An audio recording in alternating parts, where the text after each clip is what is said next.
Happy Ugadi.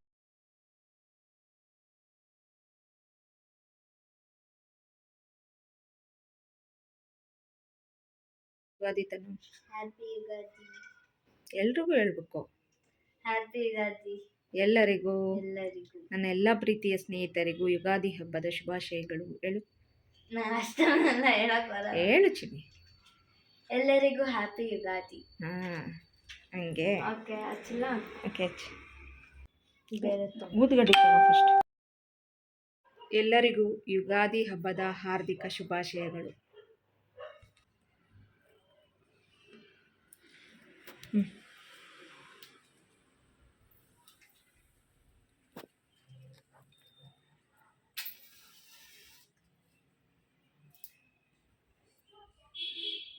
ಬಲ್ಗಡೆ ಹಚ್ಬಿಟ್ಟು ಈ ಕಡೆದು ಹಚ್ಚಿ ಆಮೇಲೆ ಆ ಕಡೆ.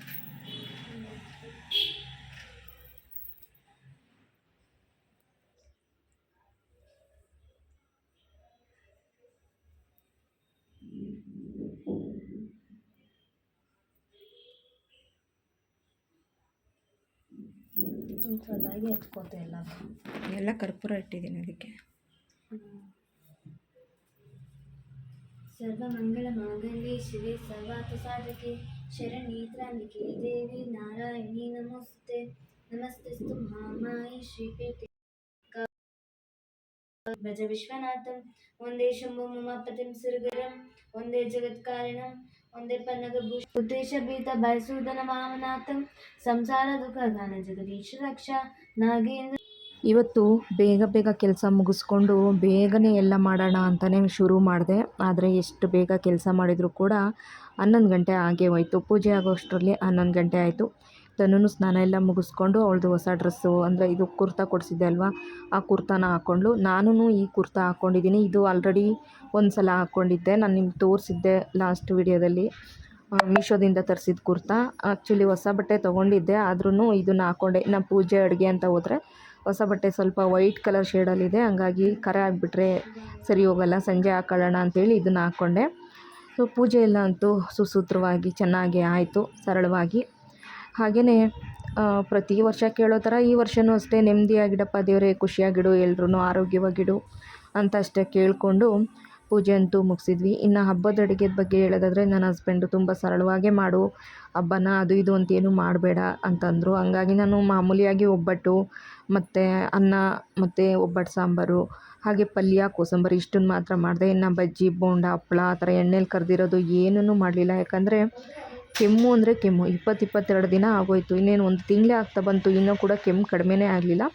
ಏನಕ್ಕೆ ಇಷ್ಟೊಂದು ಕೆಮ್ಮು ಬಂತಪ್ಪ ಅಂತ ನನಗೇ ಆಶ್ಚರ್ಯ ಆಗ್ಬಿಡ್ತು. ಅಷ್ಟೊಂದು ಟ್ಯಾಬ್ಲೆಟ್ಸು ಅಷ್ಟೊಂದು ಸಿರಪ್ಪು ಎಲ್ಲ ಕುಡಿದ್ರೂ ಕೂಡ ಕೆಮ್ಮೇ ಕಡಿಮೆ ಆಗಲಿಲ್ಲ. ಆದರೆ ಈಗ ಸ್ವಲ್ಪ ಕಡಿಮೆ ಆಗಿದೆ. ನನ್ನ ಹಸ್ಬೆಂಡಿಗೆ ಆಪ್ರೇಷನ್ ಮಾಡಿಸಿದ ದಿನ OT ಹತ್ರ, ಆಪ್ರೇಷನ್ ಥಿಯೇಟರ್ ಹತ್ರ ಒಳಗಡೆ ಎಲ್ಲ ಸ್ಟೆರಲ್ ಮಾಡಿರ್ತಾರಲ್ವ ಆಪ್ರೇಷನ್ ಮುಂಚೆ, ಆವಾಗ ದೊಡ್ಡ ಬಾಗಿಲು ತೆಗೆದಾಗ ಒಂಥರ ಆ ಸ್ಟೆರಲ್ ಮಾಡಿದ್ದು ಒಂಥರ ಘಾಟ್ ಥರ UV ರೇಡಿಯೇಷನ್ ಅನಿಸುತ್ತೆ. ಅದು ತುಂಬಾ ಒಂಥರ ನನ್ನ ಕಣ್ಣು ಮೂಗು ಒಂಥರ ಬಾಯೆಲ್ಲ ಉರಿದ್ಬಿಡ್ತು ಅವತ್ತು ಬಂದಿದ್ದು ಕೆಮ್ಮು. ಅದ್ರ ನೆಕ್ಸ್ಟ್ ಡೇ ಬಂದಿದ್ದು ಕೆಮ್ಮು ಇವತ್ತಿನ ತನಕ ಕಡಿಮೆ ಆಗಿಲ್ಲ. ಮೋಸ್ಟ್ಲಿ ಅದರಿಂದ ಆಯಿತೋ ಏನರಿಂದ ಆಯಿತೋ ಗೊತ್ತಿಲ್ಲ, ನಾನು ಅದರಿಂದ ಆಗಿದೆಯೇನೋ ಅಂತ ಅಂದ್ಕೊಂಡೆ. ಓಕೆ, ಇವಾಗ ಸ್ವಲ್ಪ ಕಡಿಮೆ ಆಗಿದೆ. ಥ್ರೋಟೇ ಕಂಪ್ಲೀಟಾಗಿ ನನಗೆ ಒಂದು ವಾರದ ತನಕ ಮಾತಾಡೋಕ್ಕಾಗ್ದಷ್ಟು ಆಗಿಬಿಟ್ಟಿತ್ತು. ಇವಾಗ ದೇವ್ರ ದಯೆಯಿಂದ ಎಲ್ಲ ಸರಿ ಹೋಗಿದೆ, ಪರವಾಗಿಲ್ಲ.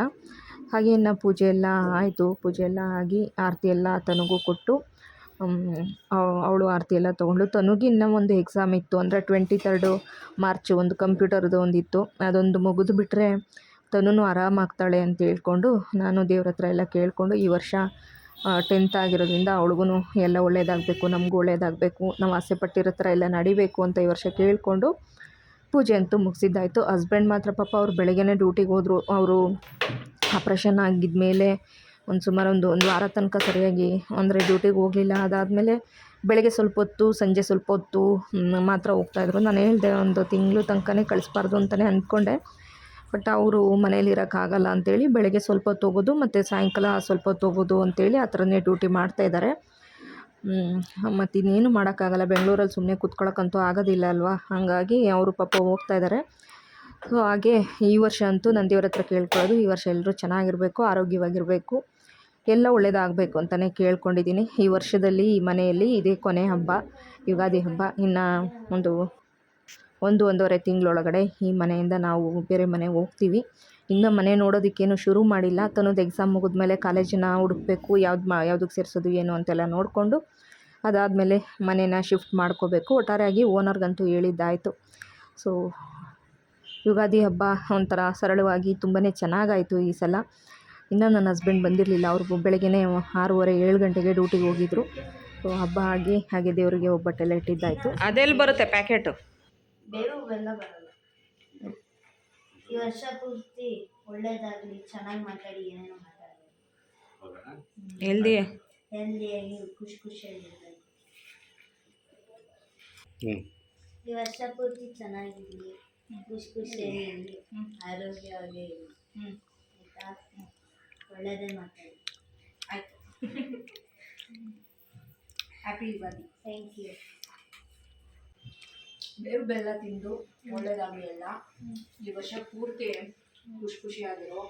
ಕಾಲೇಜಿಗೆ ಬೇರೆ ಹೋಗ್ತಾ ಇದೆಯಾ, ರ್ಯಾಂಕ್ ತೊಗೊಂಡು ಚೆನ್ನಾಗಿ ಓದಿ ಮುಂದೆ ಬಾ. ಐಶ್ವರ್ಯ, ಆರೋಗ್ಯ, ವಿದ್ಯಾ ಬುದ್ಧಿ ಎಲ್ಲ ಬಂದಿದೆ.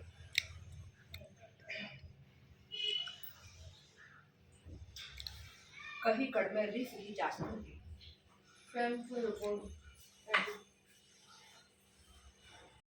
ಒಬ್ಬಟ್ಟು ಸಾರು,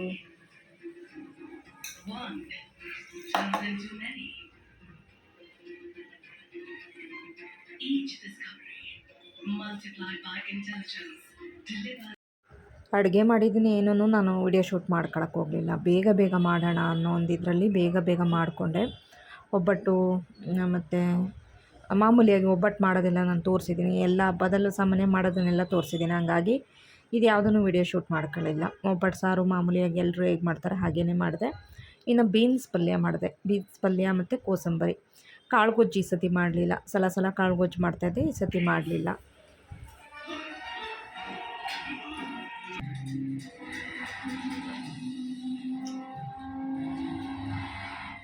ಟೇಸ್ಟ್ ಚೆನ್ನಾಗಿದೆ.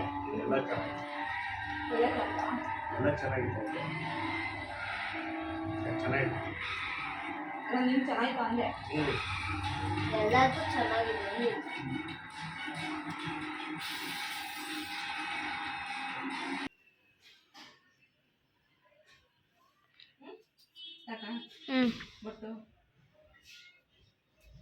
ಐ ಥಿಂಕ್ ಅದು ಚೆನ್ನಾಗಿಲ್ಲ. ಹೋಗಿ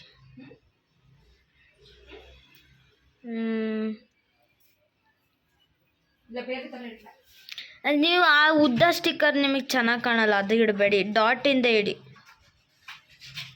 ಕಲರ್ದು ಯಾವ್ದಾರು ಕಲರ್ದು ನಿಮ್ಗೆ ಅದೇ ರೀ.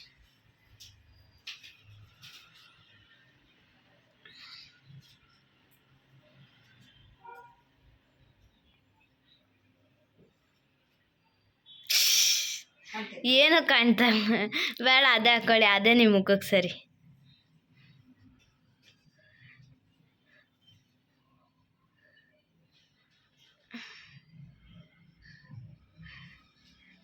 ಇದೇ ಬೆಟರು.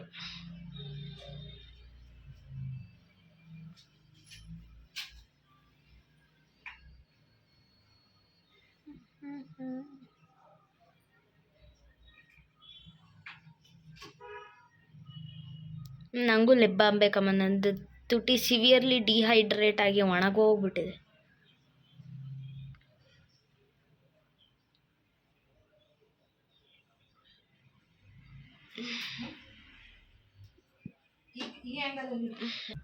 ನಗಿ.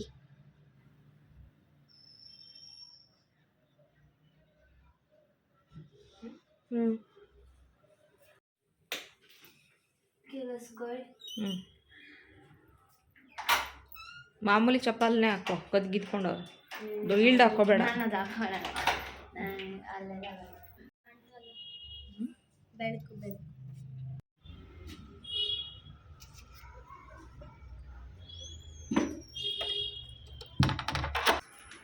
ಇವಾಗ ಸಾಯಂಕಾಲ 7 ಗಂಟೆ ಆಗೋಯ್ತು. ಇವಾಗ ನಾನು ತನು ರೆಡಿ ಆಗಿಬಿಟ್ಟು ದೇವಸ್ಥಾನಕ್ಕೆ ಹೋಗ್ತಾ ಇದ್ದೀವಿ. ಯಾವ ದೇವಸ್ಥಾನಕ್ಕೆ ಹೋಗೋದು ಅಂತ ಯೋಚನೆ ಮಾಡಿ ಕೊನೆಗೆ ಬನಶಂಕರಿ ದೇವಸ್ಥಾನಕ್ಕೆ ಹೋಗೋಣ ಅಂಥೇಳಿ ಹೋಗ್ತಾ ಇದ್ದೀವಿ. ನನ್ನ ಹಸ್ಬೆಂಡು ನಾನು ಬರಲ್ಲ ನೀವಿಬ್ಬರೇ ಹೋಗಬೇಕು ಅಂತಂದರು.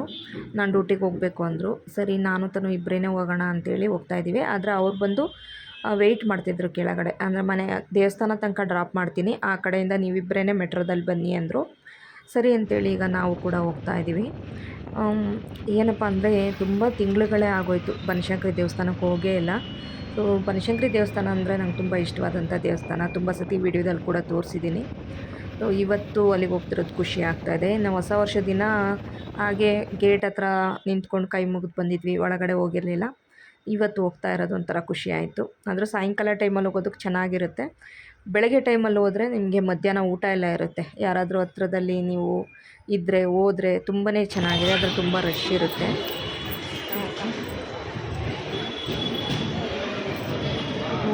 ಕ್ಯೂ ದೊಡ್ಡದೇ ಇದೆ, ಇಲ್ಲಿಂದ ಹೋಗ್ಬೇಕು ಅನಿಸುತ್ತೆ.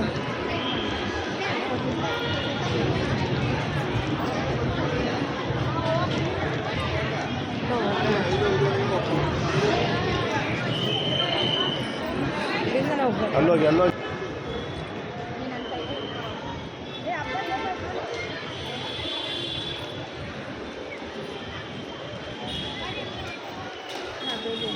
ಗಂಡಿರೆಲ್ಲ ಮಕ್ಳು ಹಿಡ್ಕೊಂಡು ನಿಂತ್ಕೊಂಡು ಹೆಂಡತಿದಿರೆಲ್ಲ ಫೋಟೋ ತಗೊಂಡು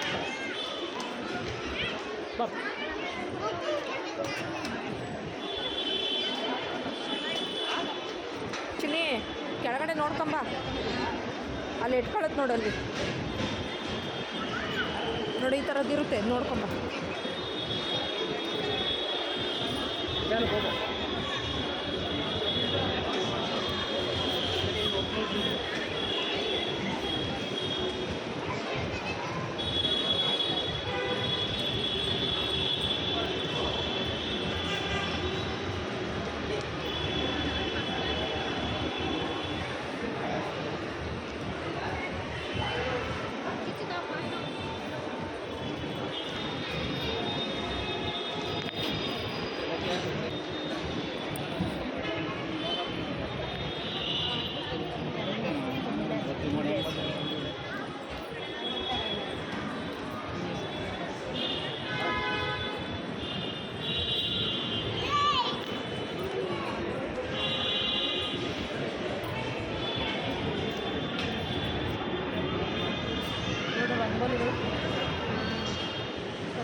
ದೇವ್ರ ದರ್ಶನ ಅಂತೂ ತುಂಬ ಚೆನ್ನಾಗಾಯಿತು. ಅಂದರೆ ಬನಶಂಕರಮ್ಮ ದೇವ್ರದ್ದು ಏನು ವೀಡಿಯೋ ನಾನು ತಗೊಳ್ಳಿಲ್ಲ, ಜಸ್ಟ್ ಹಾಗೆಯೇ ದೇವಸ್ಥಾನದ ಒಳಗಡೆ ಹಾಗೆ ಒಂದು ಕ್ಲಿಪ್ ಮಾತ್ರ ತೆಕ್ಕೊಂಡೆ.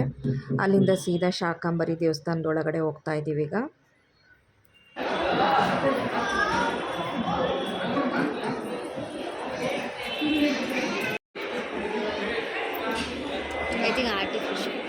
ಇಲ್ಲ, ಅವು ಆರ್ಟಿಫಿಷಿಯಲ್ ಮಾಡಲ್ಲ. ನೋಡಿ ಎಷ್ಟು ಚೆನ್ನಾಗಿ ಬೀಳ್ತೇನೆ ಅಲ್ವಾ? ಇರಬೇಕು.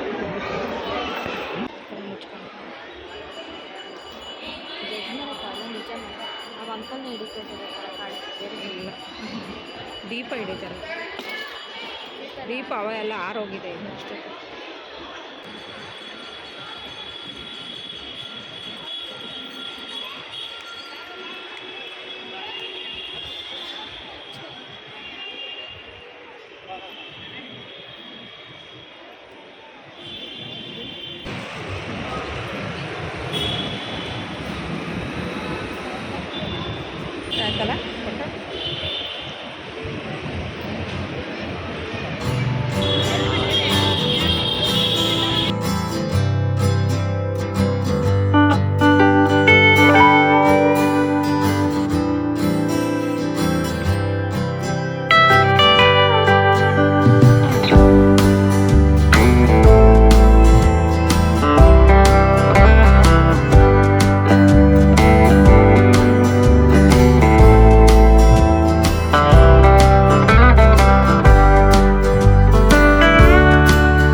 ಎಲ್ಲ ಅಂಗಡಿ ತೆಗಿದಾರಲ್ಲ ನೀರು ನೀರಿಲ್ಲ ಎಲ್ಲ ಇಯರಿಂಗ್ಸು ಇರ್ತಾರೆ ಇಯರಿಂಗ್ಸು ಇರ್ತಾರೆ ಏನು ಹಂಗೆ ಕಾಣಿಸ್ತೀವಿ ಅದಾ ಅದು ಸಿಂಗಲ್ ಅದು ಹಾಕೊಂಡು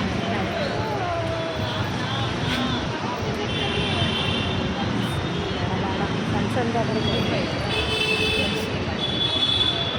ಅವೆಲ್ಲ ಬೇಡ ಬಾ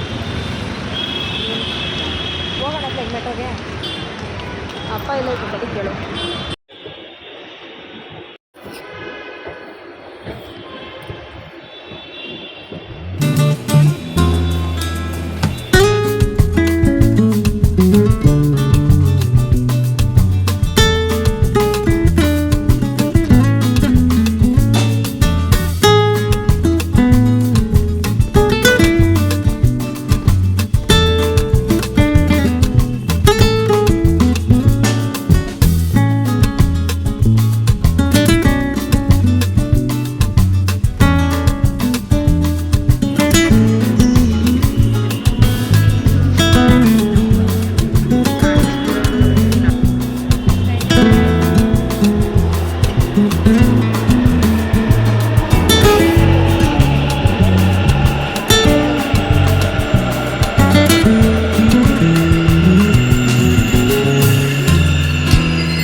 ಕೋಣನಕುಂಟೆ ಮೆಟ್ರೋ ಸ್ಟೇಷನ್ ಕೈ ಇಟ್ಟಿದ್ರಲ್ಲ ಹಾಂ ಅದಕ್ಕೆ ಹಂಗಾಗಿದ್ದು ಹೌದಾ ನನಗೆ ಎಲ್ಲ ಫ್ರೆಂಡ್ಸ್ 9 ಗಂಟೆ ಆಗೋಯ್ತು ಬರ್ತಾ ಹಂಗೆ ಇದೊಂದು ಬ್ಯಾಗ್ ತೊಗೊಬಂದೆ ಬ್ಯಾಗು ಅಂದರೆ ಊರಿಗೆ ಹೋದರೆ ಒಂದು 2 ಜೊತೆ ಬಟ್ಟೆ ಇಟ್ಕೊಂಡು ಹೋಗೋಕ್ಕಾಗತ್ತೆ ಅಂತೇಳಿ ತೊಗೊಬಂದೆ ದೊಡ್ಡ ಬ್ಯಾಗ್ನ ಇಟ್ಕೊಂಡು ಹೋಗ್ಬೇಕಾಗುತ್ತೆ ಎಲ್ಲೋದ್ರು ಅದಕ್ಕೆ ಇದೊಂದು ಕೈಯಲ್ಲಿ ಹಂಗೆ ಹ್ಯಾಂಡ್ ಬ್ಯಾಗು ವ್ಯಾನಿಟಿ ಥರ ತಗೊಂಡು ಹೋಗ್ಬೋದು ಅಂತ ಅಲ್ಲಡ ಮನೆಗೆ ಬರೋತ್ತಿಗೆ 9:05 ಆಯಿತು ಹಾಗೆ ಈ ವ್ಲಾಗ್ನ ಇಲ್ಲಿಗೆ ಎಂಡ್ ಮಾಡಿಬಿಡ್ತೀವಿ ಮತ್ತೊಮ್ಮೆ ಎಲ್ರಿಗೂ ಯುಗಾದಿ ಹಬ್ಬದ ಹಾರ್ದಿಕ ಶುಭಾಶಯಗಳು ಈ ಯುಗಾದಿ ಹಬ್ಬ ನಿಮ್ಮೆಲ್ರಿಗೂ ಒಳ್ಳೇದು ಮಾಡಲಿ ಎಲ್ಲರ ಬದುಕಲ್ಲೂ ಕಹಿ ಕಡಿಮೆ ಇರಲಿ ಸಿಹಿ ಜಾಸ್ತಿ ಇರಲಿ ಬಾಯ್ ಬಾಯ್ ಗುಡ್ ನೈಟ್